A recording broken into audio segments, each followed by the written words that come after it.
சகோதரன் துரியன். ஆமாம், துரியனும் நானும் உடல் மட்டும்தான் இரண்டு ஒரு உயிராக வாழக்கூடியவர். ஆமாம், எங்களில் எந்த விதமான பேதமும் இல்லை, கிடையாது. அண்ணா போய் வாருங்கள் அண்ணா என்று சொல்லுவார் என்று எதிர்பார்த்தேன். போகின்றாயா போய் என்று தெரிவித்தானே அந்த வார்த்தை என் நெஞ்சத்தில் கலக்கத்தை ஏற்படுத்தி விட்டது. என் மனைவியோடு வாபாசி ஆட வேண்டும், அண்ணவரிடம் கைத்தாம்பூலம் பெற வேண்டும். ஆகையால் என் மனைவி அருகாமையில் தாதி பெண்கள் இருக்கின்றார்கள், அவரிடம் சொல்லி என்னுடைய மனைவியிடம் அழைத்து வா பார்க்கலாம். அப்படியே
பாட்டி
நீ மனவரி எனக்கு தெரியும். என்ன மனவரியா?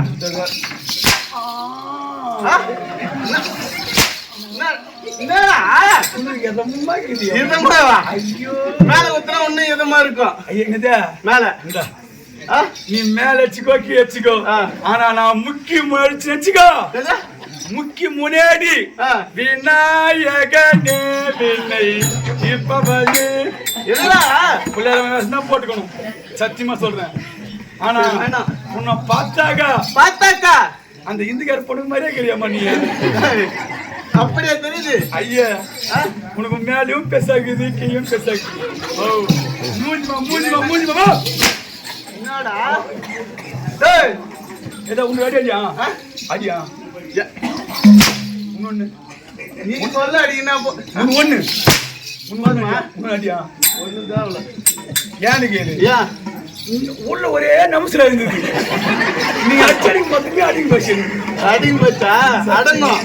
இதுக்கப்புறமா அடங்கும். சத்தியமா அடி கண்ணே கண்ணே என பாரடி உன்னை கத்த கண்ணா சொல்றடி.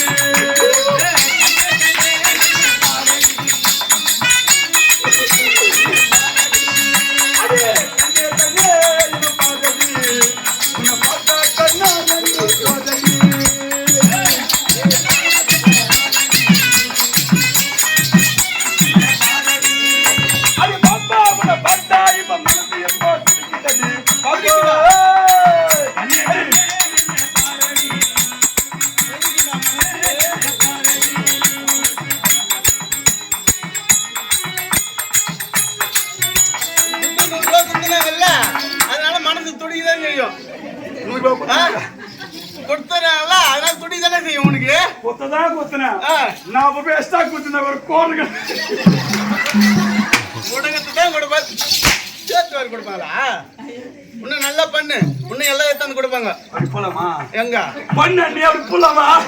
ஐயா நல்லா தலையை நீடா. சத்தியமாமா கையங்க வச்சா பேசினா கையங்கடா வந்து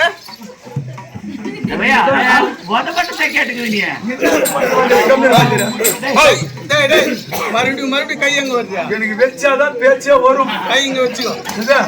அங்க வச்சா பேச வராது எனக்கு. நீ வச்சாதான் பேச வராது. பேச உள்ள போ. உள்ள போடா. உள்ள போடா. அடி உங்க அம்மா நடுவுல என் பீர் பாட்டில வைக்க. நான் வந்து 31 வருஷம் உள்ள போட பிடிக்குமா? உள்ள போடானா அறைக்குள்ள போடானா கொட்டை போடானா ஒரு அடி எங்க போக சொல்றான். எங்க அம்மா கிட்ட நினைச்சுக்கிறேன். அது இடம் சொன்னாங்க. டேய் நீ சப்புமா சப்புமா நான் தெலுங்காருமா செப்புமா இல்ல தெரியுமா? தெரியுங்களா? இது பேர் என்ன தெரியுமா? என்னது? இது பேர் தான் பூலு.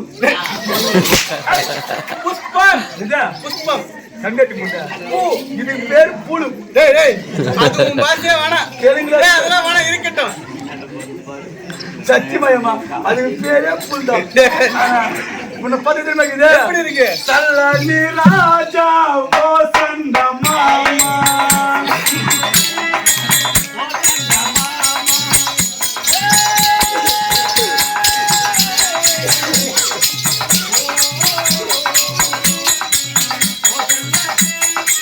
சல்லி ராஜா வசந்த மாமா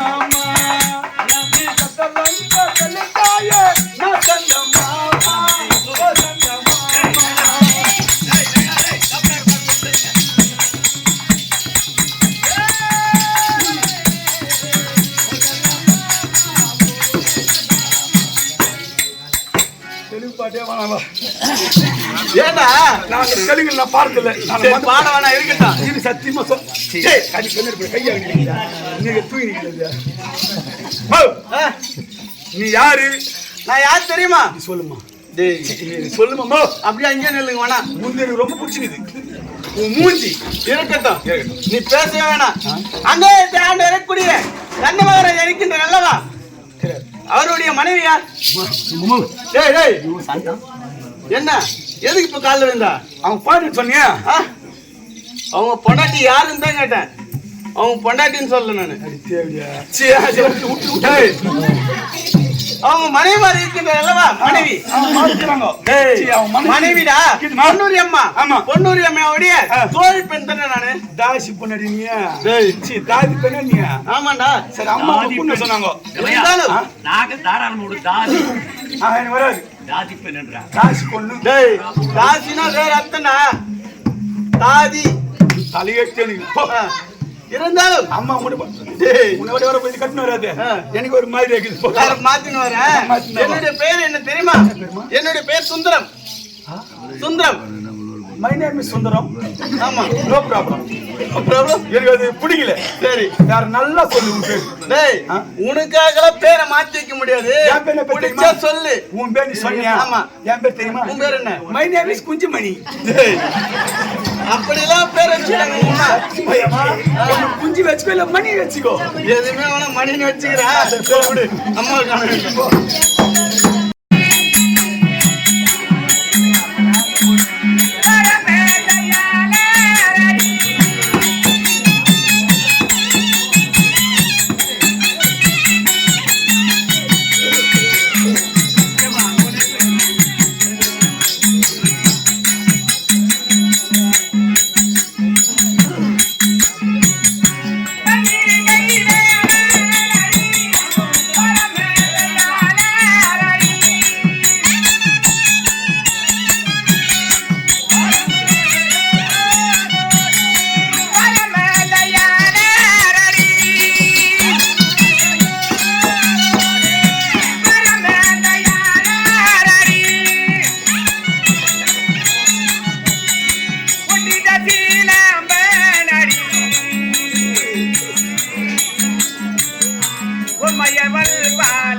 இருக்கும் பரவாயில்ல கூட செஞ்சுக்கா தீபம்மா நடந்து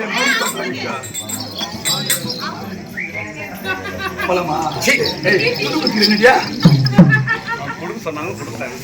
நீயா சரியா யோ நீ ஆம்பளையா நீ இதோ நீ ஆம்பளையான்னு கேக்குறேன். உன்னை பார்த்தா எங்க மாமியார் மாதிரியே இருக்கிறியம்மா சத்தியமா சொல்றேன் என்ன பார்த்தா எங்க மாமியார் மாதிரியே இருக்கிறியா அப்ப என் மருமகனா நீ?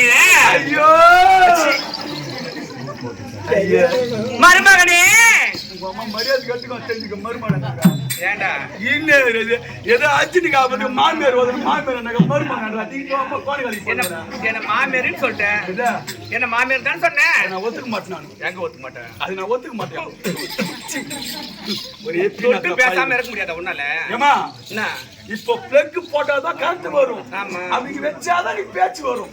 என் தொடர்ந்து பேச முடியாது. ஐயச்சே சத்தியமா சொல்றியம்மா இன்னைக்கு என்ன நாள் தெரியுமா? இன்னைக்கு கோயில் வச்சா ஞாயிற்றுக்கிழமை. தேவையா சரி ஐயம்மா ஐயம்மா ஐயோ ஐயம்மா ஐயம்மா யாரு நான் முன்ன ஐயோ பட்டு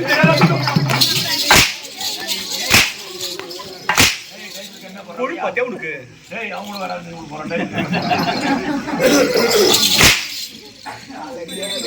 சத்தியமா ஏமா என் பொண்டாடி கூட பேசு இல்லையம்மா கொண்டாட்டி இன்னைக்கு என்ன நாள் நேற்று நாள் தெரியுமா? என்ன புரிஞ்சு கிளஞ்ச கேப்புட நினைவு நாள். ஆமா சொரு கொண்டு போற புள்ள அந்த சும்மாட இறக்கு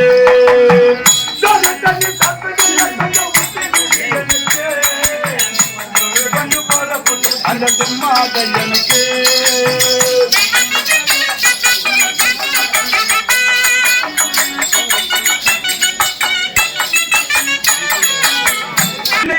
சொன்னீங்க போனாங்க 9 மணிக்கு வந்து என் தாலி அடிச்சுங்களே. ஐயா சரி நீ யாரு? ஆம்பளை பையன் அது எல்லாரும் தெரிந்து. மாமா நான் பொன்னூரி அம்மா இடத்துல தாதி பெண்ணா இருக்கேன். தாசி பண்ண தாதி பெண்ணு வேலைக்கார பெண்ணு நல்லதான் செய்யா என்ன வேலைக்கார பண்ணாலே தாசி தப்பா இல்லதான் ஆமா எங்களுக்கு தெரியாது. நீ சொல்லிதான் நாங்க தெரிஞ்சுக்கிறோமா? மூஞ்சி பாரு 3 கூட்டோட ஒண்ணா சேர்ந்த மாதிரி. எத்தனை எலி முஞ்சியா போட்டி போல உன்னை வாடா போடான்றதுக்கு 1 நிமிஷம் ஆகுமா? உன்னை வாடா போடான்றதுக்கு ஆம்பளை புள்ளன்னு பாக்குறேன். வானா நான் முன்ன மாதிரி இல்ல. ஐயோ சரி ஐயா போலாமா? ஏங்கம்மா கிரகத்துக்கு போலாமா? ஆமா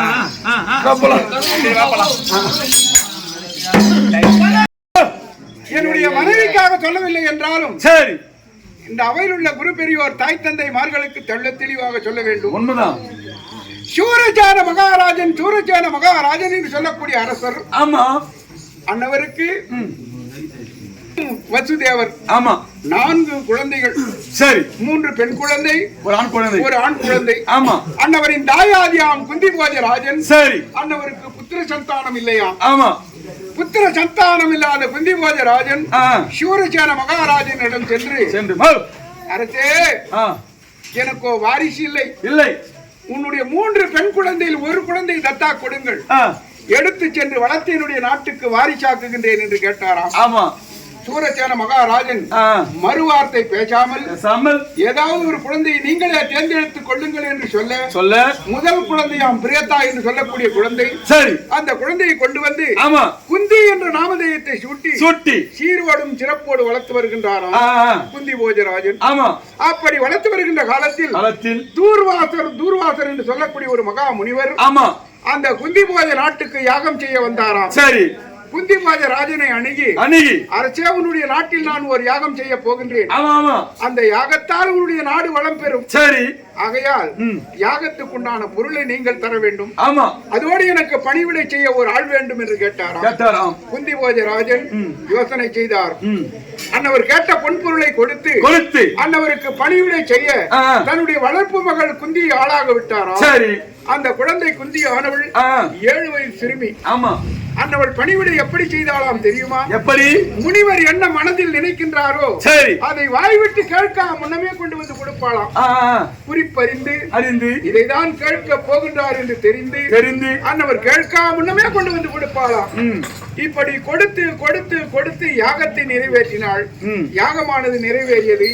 தூர்வாசர் மனசந்தோஷம் அடைந்தார். குழந்தை குந்தியை அழைத்து, குழந்தாய் குழந்தாய்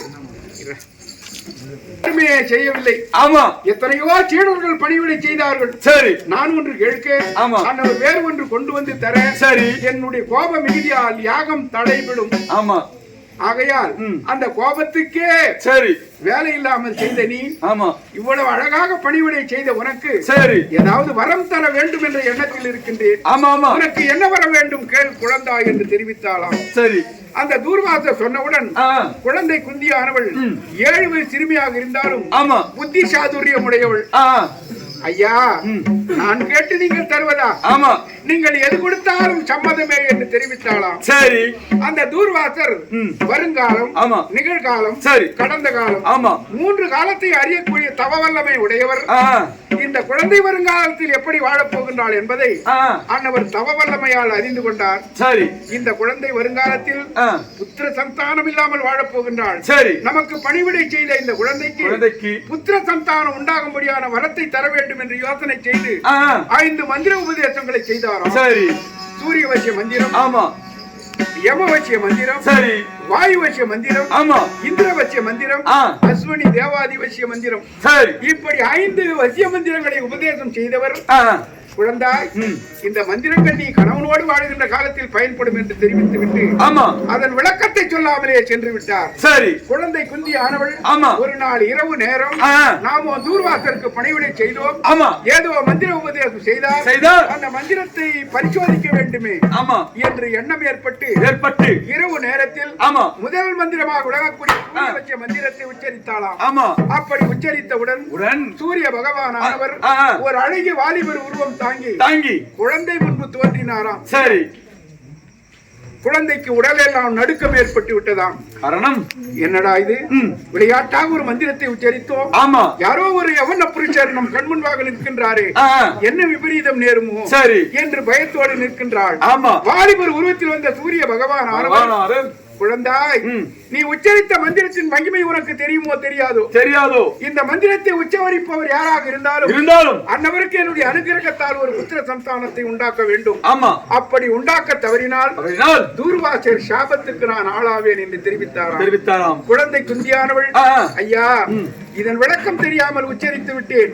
நானும் சின்னஞ்சிறு குழந்தை, என்னிடத்தில் எப்படி குழந்தை உண்டாக்க முடியும் என்று கேட்டாராம். சூரிய பகவான் கரத்தில் ஒரு கமண்டலம் கொண்டு வந்தாராம். அந்த கமண்டலத்தில் இருந்து சிறிது ஜலத்தை எடுத்து அந்த குழந்தையின் தலையில் தெளித்தார். சரி, அந்த கமண்டலத்து ஜலமானது பட்டவுடன் 7 வயது சிறுமியாக இருந்த குழந்தை குந்தியானவள் ஒரு பருவ பெண்ணாக மாறி பூத்து குலுங்கினாளாம். சரி, பருவ பெண்ணாக மாறியவுடன் பார்வையாலே கர்ப்பம் உண்டானதாம். ஆமா, தொடாமலே கர்ப்பம். சரி, ரிஷி பிண்டம் இரவு தங்காது என்று தெரிவிப்பார்கள். ஆமா, தொடாமலே கர்ப்பம் உண்டாகி ஒரு 3.25 நாழிகையில் நான் மகனாக பிறந்தேனாம். சரி, யான் பிறந்தவுடன் என்னை கரங்களில் ஏந்தி வாய்விட்டு கதறி அழுகின்றாளாம் குந்தியானவள். சூரிய பகவான் ஆனவர், சரி, இப்படிப்பட்ட அழகான ஒரு ஆண் குழந்தை ஒரு பெண்ணுக்கு கிடைத்தால் சந்தோஷம் அடைவாளே, ஆமா, நீ வருத்தம் அடைகின்றாய், என்ன காரணம் என்று கேட்டபோது ஐயா, நான் இன்று வரை இரவு வரை 7 வயது சிறுமியாக இருந்தேன். ஆமா, ஒரே ஒரு இரவில் பெண்ணாக மாறி குழந்தை பெற்றேன் என்றால் உலகத்தில் உள்ளோர் நம்புவார்களா என்று கேட்டார். அதை எண்ணி நான் கலங்குகின்றேன் என்று தெரிவித்தாராம். பெண்ணே, இந்த குழந்தையோடு வாழக்கூடிய வாழ்க்கை வேண்டுமா அல்லது பழையபடி 7 வயதான சிறுமியான பருவம் வேண்டுமா என்று கேட்டபோது குழந்தை குந்தி ஆனவள், ஐயா, நான் அவமானத்தோடு இந்த குழந்தையை வைத்து வாழ்வதை விட என்னை பழையபடியே மாற்றி விடுங்கள் ஐயா என்று தெரிவித்தாளாம். சரி, சூரிய பகவான் மறுவார்த்தை பேசாமல் கரத்தில் இருந்த கமண்டலத்தை ஜலத்தை எடுத்து மறுபடியும் தெளிக்க பழையபடி 7 வயது சிறுமியாக மாறிவிட்டாளாம். சரி, சூரிய பகவான் இந்த குழந்தை தக்கது ஒரு இடத்தில் சேர்த்து வளர்க்க வேண்டும் என்று யோசனை செய்து ஒரு தங்கமயமான பெட்டி ஒன்று வரவழைத்து அந்த பெட்டியில் தாய் குந்தி அணிந்து இந்த ஆடையில் ஒரு முழு துண்டை கிழித்து அந்த பெட்டியில் வைத்து அதன் மீது என்னை படுக்க வைத்து கங்கை ஆற்றில் விட்டார்களாம். கங்கையார் அந்த அர்ச்சனாபுர வழியாக ஓடுகின்றது. அர்ச்சனாபுரத்து வேந்தன் திருநாட்டில மகிவன் நேத்திரம் இல்லாதவர் யாரையாவது துணைக்கு அழைத்துக் கொண்டு கங்கை ஆற்றுக்கு வருவாராம். அன்றைய தினத்தில் ராதேயன் என்று சொல்லக்கூடிய தேர்ப்பாகனை உதவிக்கு அழைத்துக் கொண்டு கங்கை ஆற்றுக்கு வருகின்றார். கங்கை ஆற்றில் பெட்டி அரித்து வருகின்றது. ராதேயன் நீந்தி சென்று பெட்டியை கரை சேர்த்து திறந்து பார்க்கின்றான். காதில் குண்டலம், மார்பில் கவசம், சூரிய கிரகணங்களுக்கு ஒப்பான அழகான ஆண் குழந்தை மன்னருக்கு தெரிவிக்கின்றான். அரசே, கங்கை ஆற்றில் பெட்டி அடித்து வந்தது, கரை சேர்த்து திறந்து பார்த்தேன், அழகான ஆண் குழந்தை உள்ளது அரசே என்று தெரிவித்தானாம். அவன் தெரிவிக்கின்ற நேரத்தில் அசரீரி வாக்கு சொன்னதாம். எப்படி? இந்த குழந்தைக்கு கர்ணன் என என்று அசரீரி வாக்கு சொல்ல என்னை கண்டெடுத்த ராதேயன் கர்ணன் என நாமதேயம் சுட்டி ஓராண்டு காலம் அடக்கின்றார்.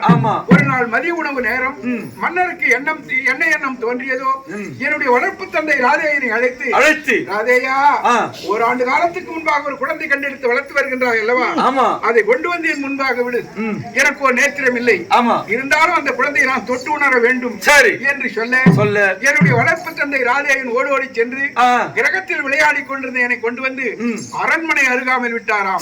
நான் 4 கால்களால் தவழ்ந்து உள்ளே செல்லுகின்றேன். நான் செல்லுகின்ற நேரத்தில் மன்னர் திருநாட்டில மகிவர் ஒருவேளை உணவு உண்ண வேண்டும் என்றால் 32 பாத்திரத்தில் உணவு பரிமாறுவார்களாம். ஒரு பாத்திரத்தில் ஒரு பிடி அன்னம் எடுப்பாராம். மறுபடி அன்னம் எடுப்பதற்குள்ளாக தட்டிற்கு சாதம் புழுவாக மாறுமாம். இப்படிப்பட்ட சாபத்தை வேற்பல அரிசி என்று சொல்லக்கூடிய மகாமுனிவர் கொடுத்த சாபம் அதிசயமாக உணவு உண்ணுகின்றார். நானோ தவழ்ந்து சென்று அன்ன ஒரு உணவு உண்ணக்கூடிய சாத தட்டை தொட்டேனாம். என்னுடைய கரம் பட்டதும் புழுவாக மாறக்கூடிய சாதம் மறுபடியும் சாதமாக மாறுகின்றதாம். அருகில் இருந்த ஏவல் ஆட்கள், அரசே, யாரோ ஒரு ஆண் குழந்தை தவழ்ந்து வந்தது, நீங்கள் உணவு உண்ணக்கூடிய சாத தட்டை தொட்டது, அந்த குழந்தையின் கரம் பட்டதும் புழுவாக மாறக்கூடிய சாதம் மறுபடியும் சாதமாக மாறுகின்றது அரசே என்று தெரிவித்தார்களாம். மன்னர் மனசந்தோஷம் அடைந்து இந்த குழந்தை யாருடையது என்று கேட்கின்றார். என்னுடைய வளர்ப்பு தந்தை ராதேயன் தாழ்ந்த குலத்தில் பிறந்தவர், அரண்மனைக்குள்ளே செல்ல மாட்டார், வாயிற்பரிலிருந்தே குரல் கொடுக்கின்றாராம். அரசே, கங்கை ஆற்றில் கண்டெடுத்த அந்த கண்ணன் என்ற குழந்தை தான் என்று சொல்ல திருநாட்டில மகிமன் ஆனவர் ஆனந்த சந்தோஷம் அடைந்து என்னுடைய கலாப்புலி இந்த குழந்தை நானே வளர்க்கப் போகின்றேன் என்று சொல்லி என்னுடைய எடைக்கடை தங்கத்தை நிறுத்தி அந்த ராதேயனுக்கு பரிசாக அளித்து விட்டு அன்றிலிருந்து இன்று வரை என்னை பெருமைப்பட வளர்த்து ஆளாக்கியவர் பெரிய தந்தை திருநாட்டில மகிவர். இதுதான் என் வரலாறு.